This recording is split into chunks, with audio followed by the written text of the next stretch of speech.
thou shalt not do stupid things and then blame someone else or some company for your own stupidity. Voting for what you as an individual feel is the right thing. There's a point where you have to stand up and take care of yourself. Why can't we secure our borders? They don't want to address the real problem. We were providing health care, room and board for someone the state's going to execute. I just happen to think that we as a country, as a people, and as individuals, we can do a little bit better. You know, there's another type of war that we're fighting.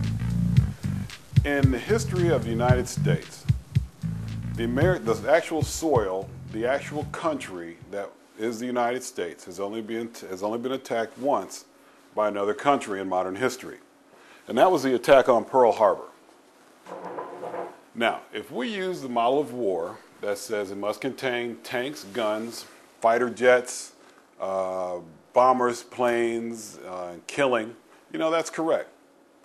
During World War II, the invasion of France by Allied troops, is what we call D-Day, was one of the largest invading forces ever put together in modern history. Even by today's standards. There were 5,000 ships, 9 battleships, 23 cruisers. They had over 100 destroyers, large landing craft, troop transports, minesweepers. They even armed passenger liners to get this taken care of. Now, during that whole initial attack and invasion, there were over 160,000 soldiers that invaded Nazi-occupied France. That invasion was considered a success, even though there are estimates of 9,000 casualties. There was massive fighting and a tremendous loss of life during this military operation. Even in today's terms, this was a monumental event. However, all invasions, as an introduction to a conflict, don't take on such a riotous beginning. Some invasions occur right under our noses and disguise themselves as paths to prosperity. Now, there are some that do not see the plight of the Mexican citizen entering the United States without permission as any legal act. But let's take a look at this from a different angle. There are some estimates that say there are between 400,000 and 3 million Mexican citizens that enter the United States illegally every year. Now, when I compare this number to D-Day, I would say that this qualifies as an invasion.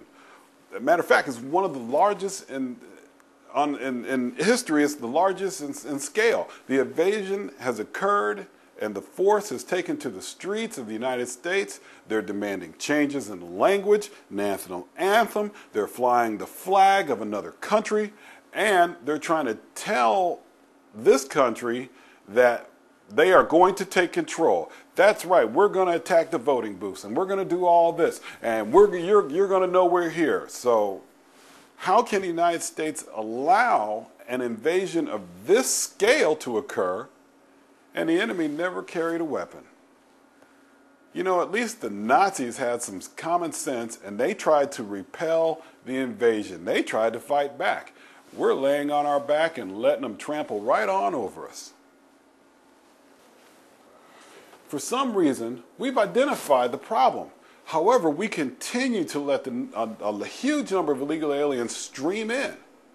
With the current number of illegal invaders in this country, our system will collapse. It's not a matter of, if, it's a matter of when. There are absolutely no benefits to a U.S. citizen, either culturally, economically, or in a security sense, that allows people to come in our country like this. There's an old saying, if you want to keep on getting what you're getting, keep on doing what you're doing. If we're not careful, we're actually going to wind up losing physical pieces of land because so many illegal aliens are coming in. After a while, and pretty much it's happening, they are outnumbering the number of U.S. citizens, the number of police, the number of politicians. They could probably set up their own government within our own United States and separate it from us, and we're going to wonder what happened. I tell you, I think this definitely qualifies as a forced change of leadership, global positioning, and or philosophy of one group in efforts to make favorable economic and living conditions for another. If we don't do something about it soon, we're going to have some very serious problems in this country. So you tell me, are we at war? I'm the Bougie Man. Thanks for watching the Bougie Side, and that's how I see it. Take care and see you next week. We need to help protect and support the people that defend and protect us. You take the money away from your own kids to rebuild someone else's country. How can a convicted criminal have it better than the ordinary working person? The U.S. right now is so determined to include everyone, it forgets the people who are here. Somehow the brightest minds in government thought of this plan.